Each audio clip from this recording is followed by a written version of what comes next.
Kuna muda unaweza ukahisi dunia inampendelea sana rais wa Burkina Faso Bwana Ibrahim Traore, lakini ukweli ni kwamba Rais Ibrahim Traore wa Burkina Faso ni kiongozi ambaye kaamua kujipambanua katika ulimwengu wa viongozi ambao hawaaminiki hata kidogo kwa raia ambao wamewachagua, lakini yeye ni kiongozi ambaye anachanua katikati ya vikwazo vizito ambavyo vinatokana na namna ambavyo viongozi mbalimbali wamekuwa wakiongoza mataifa yao.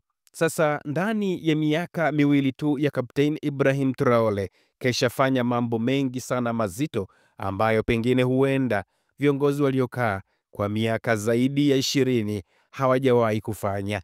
Amefanya mambo makubwa. Kwanza alipunguza mishahara ya wanasiasa, wabunge pamoja na mawaziri kwa 30% na kutumia fedha hizo kulipa deni la taifa na kuwekeza kwenye kilimo.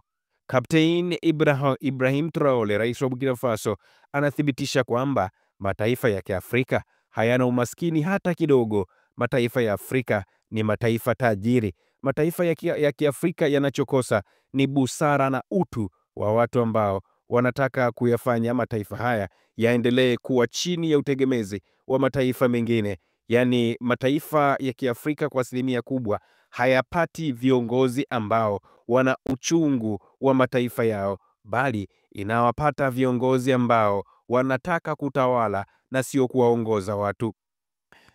Kapteni Ibrahim Traore amekuza ile GDP ya Burkina Faso kutoka takribani dola bilioni 18.8 hadi dola bilioni 22.1 baada ya kukataa mikopo kutoka International Monetary Fund pamoja na World Bank.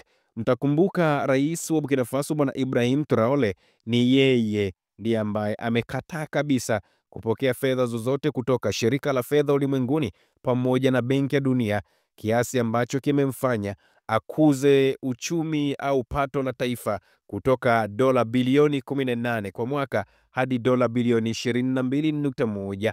Kama haitoshi, Bwana Ibrahim Traore yeye hajaishia kwenye namna ya kuweza kupambana na watu ambao wameonekana kutaka kuidhoofisha Burkina Faso kama Ufaransa. Alianzisha viwanda viwili vya kusindika nyanya nchini Burkina Faso, cha kwanza kuwahi kutokea nchini. Uzalishaji wa nyanya nchini Burkina Faso uliongezeka kutoka tani 315,000 mwaka 2022 hadi tani 360,000 kwa mwaka 2024. Amesimamisha mauzo ya dhahabu ambayo haijasafishwa ya Burkina Faso kwenda Ulaya na kuzindua mgodi wa dhahabu wa kisasa ili kuongeza uwezo wa uchakataji wa ndani.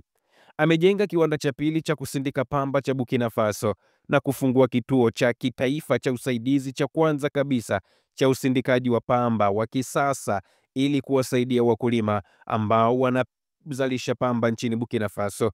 Kama haitoshi, amepiga marufuku uvaaji wa wigi na gauni kwa wanasheria zenye asili ya Uingereza katika mahakama za mitaa na kuanzisha mavazi ya kitamaduni ya Burkinabe yaliyotengenezwa na pamba ya kienyeji. Nyie si mnafahamu kwamba hao watu wetu ambao wapo kwenye vitengo vya sheria mara nyingi wamekuwa wakivalia yale mavazi yao fulani ambayo yanaonyesha kwamba wao pengine ni majaji au hata mahakimu. Sasa yeye jambo hilo alisema hataki tena kuona Burkina Faso inaendelea kuwatukuza hao waliowahi kuwatawala. Ametanguliza mbele kilimo kwa kusambaza zaidi ya matrekta 400, pawatila 239, pampu za magari 710 na pikipiki 714 ili kuongeza uzalishaji na kusaidia wakulima vijijini. Pikipiki hizi za Bwana Ibrahim Traore amezipeleka kwa maafisa ugani na akawapa maelekezo kwamba anahitaji wafike kwenye maeneo ya vijijini. Huko ndipo watu wanapoteseka na sio jambo jingine. Ametoa upatikanaji wa mbegu bora na pembejeo nyingi za kilimo ili kuongeza pato.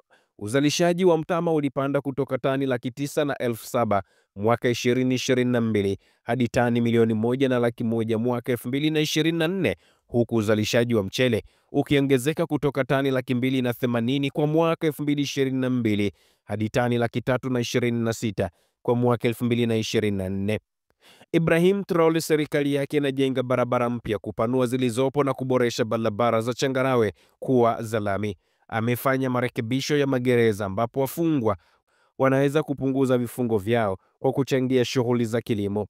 Alikataa ombi la Saudi Arabia la kujenga misikiti 200 nchini mwake, akisema anapendelea wajenge shule na vituo vya mafunzo. Na hapa kwenye kukataa ujenzi wa misikiti ambayo ilipendekezwa na Saudi Arabia, kitu pekee ambacho alisema kuna misikiti mingi sana ambayo ipo pale Burkina Faso na misikiti hiyo bado haifanyi kazi. Kwa nini wahitaji kujenga misikiti mingine? Basi fedha hizo ambazo wanahitaji ziweze kutumika kwenye ujenzi wa misikiti, akasema zielekezwe kwenye idara ya elimu ambapo ndio mkombozi wa maisha.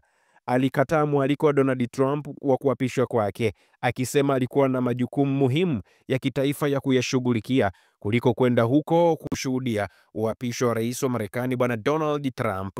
Lakini kama haitoshi, bwana Ibrahim Traore katika kipindi chake tu hiki cha miaka miwili, Ibrahim yeye amekataa kabisa kujiongezea mshahara wa kwake mwenyewe. Akasema anahitaji kupokea mshahara ule ule ambao alikuwa anaupokea pindi akiwa kapteni wa taifa hilo la Burkina Faso kabla hajawa rais wa Burkina Faso. Kapteni Ibrahim Traore kama haitoshi, aligoma kwenda nchini Tanzania. Na mnajua sababu za kugoma kwenda nchini Tanzania baada ya viongozi mbalimbali wa Kiafrika kukutana, ilikuwa ni pamoja na sababu ambazo alizitoa kutoenda kule Marekani kushuhudia uapisho, akisema ana shughuli nyingi za kufanya katika taifa la Burkina Faso. Ibrahim Traore kwa hivi sasa hatumii tena magari ambayo yanatengenezwa na nchi za magharibi. Yeye amesema anahitaji kutumia magari ambayo yametengenezwa pale nchini Burkina Faso ili kukuza viwanda vya pale Burkina Faso. Kama haitoshi, Kapteni Ibrahim Traore ameanzisha kampeni ya kutembelea watu moja kwa moja, kuwatembelea mashambani, kuwatembelea katika maeneo ambayo wamekuwa wakifanya kazi huko. Anasema ndiko kwenye changamoto za watu, huko anaweza akapokea maoni ya raia moja kwa moja kuliko kuwasubiri mawaziri wakuu wa mikoa, wakuu wa wilaya kumpelekea taarifa ambazo amesema wakati mwingine zimekuwa ni taarifa potoshi. Kama haitoshi, bwana Ibrahim Traore katika kipindi hiki cha miaka tu miwili ya utawala wake ametoa tamko gumu kidogo. Amewafukuza Wafaransa na akawaambia hataki kuwaona, akawapa masaa 48 ama hakika wakafyata mkia. Alichotamka akasema ni afadhali kuwa na rafiki mmoja ambaye ana akili timamu kuliko kuwa na marafiki 50 ambao akili zao wote ni fiatu. Ni kiongozi gani mwingine ambaye unamfananisha na Kapteni Ibrahim Traore? Naona wengi wanamfananisha na hayati Dr. John Joseph Pombe Magufuli, RIP. Wewe ulikuwa ni kiongozi ambaye pengine ulivutia hisia za wanasiasa wengi sana vijana, lakini wengine wanasema bwana Ibrahim Traore inawezekana anafuata falsafa za bwana Donald Trump, falsafa za kutomnyenyekea mtu, falsafa za kufanya maamuzi ya papo kwa papo, falsafa za kutanguliza taifa kwanza mbele kuliko falsafa za kutanguliza tumbo la kiongozi, huku raia wake wakiendelea kupitia mateso magumu ambayo hayajawahi kutokea. Huyu ndiye Kapteni Ibrahim Traore, moja kati ya viongozi ambao wamekuwa na ushawishi mkubwa sana barani Afrika, lakini dunia inamtazama katika jicho la namna yake. Lakini kwa bahati mbaya, wa magharibi wanamchukia vibaya mno Kapteni Ibrahim Traore. Unajua sababu ni kwa nini? Ni kwa sababu amezuia kabisa, amekata mirija ya kuingiza unyonyaji ambao umekuwa akiufanya kwa miaka na mikaka. Sasa bwana Kapteni Ibrahim Traore yeye amesema atahakikisha Afrika inarudi katika utawala wake ya tangu enzi hizo. Lakini Ibrahim Traore alisema hivi, hataki kabisa kusikia kitu kinaitwa Kifaransa kinazungumzwa pale nchini Burkina Faso au kinasomwa pale nchini Burkina Faso, na badala yake zitumike lugha ambazo ni lugha za asili ambazo zitakuwa zinatumika katika nyanja mbalimbali. Na hata walipoanzisha ule ukanda wa AES ambao ni ukanda wa Sahel wa yale mataifa ambayo yanaendeshwa kijeshi sasa hivi ikiwemo Burkina Faso, Niger pamoja na Mali, alizungumza akasema wanatakiwa kuanzisha ukanda wao ambao utakuwa unazungumza lugha fulani, na wakapiga marufuku Kifaransa. Ibrahim Traore anabaki kuwa role model wa vijana waliokuwa wengi, si viongozi. si wale ambao sio viongozi, lakini hata raia ambao ni layman, raia ambao mimi na wewe bado tunamuona Kapteni Ibrahim Traore kama kiongozi wa kuigwa, kiongozi mfano ambaye hakika kama viongozi wetu katika bara hili la Afrika wangekuwa na maono kama ya bwana Kapteni Ibrahim Traore, pengine tungekuwa mbali zaidi. Tusingefikiria kuhusu Marekani, tusingefikiria kuhusu IMF, tusingefikiria kuhusu World Bank, tusingefikiria kuhusu mkopo wa aina yoyote ile kutoka magharibi, bali tungefikiria kuanzisha utawala wetu sisi wenyewe kama Waafrika. Tukafikiria namna gani ya kuanzisha sarafu zetu, tukafikiria namna gani ya kuanzisha mabenki ya kukopa sisi wenyewe, tukafikiria namna gani kutumia wingi wa watu waliopo katika bara la Afrika kutengeneza rasilimali ambazo zingeweza zikatumika katika nyanja ya kuingiza kipato na kukuza uchumi wa mtu mmoja mmoja, taifa pamoja na bara kwa ujumla, na tukaacha utegemezi kwa nchi za kimagharibi.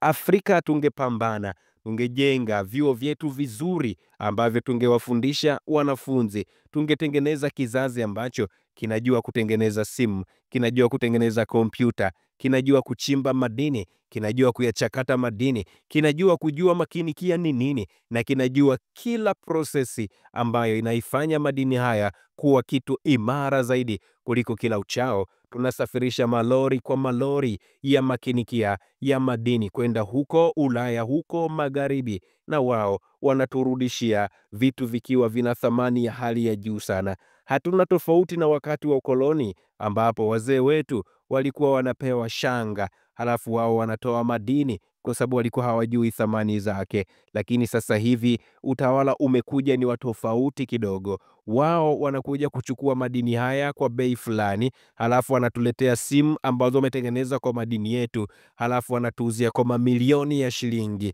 Hizi nazo ni akili ambazo bwana Kapteni Ibrahim Traore alisema hazitaki kabisa, na ndio maana alisema kama mtu anahitaji rasilimali zetu, okay, sawa, ila rasilimali zetu zitauzwa hapa hapa kwetu, vijengwe viwanda hapa hapa kwetu, na ndipo zinaweza zikanufaisha rasilimali hizo raia kutoka taifa husika pamoja na wale watu ambao wana ujuzi katika matumizi ya rasilimali hizo.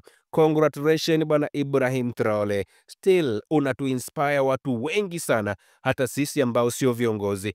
Tunatamani pengine kuwa viongozi bora hata kuanzia kwenye ngazi zetu za kifamilia. Kama tutakuwa tumeshindwa kufika katika ngazi za maamuzi, pengine huko bungeni, hata tuwe mawaziri, lakini hata kwenye ngazi za familia, tutatengeneza kizazi ambacho kitakuwa kinathamini taifa mbele, lakini uchu wa madaraka nyuma.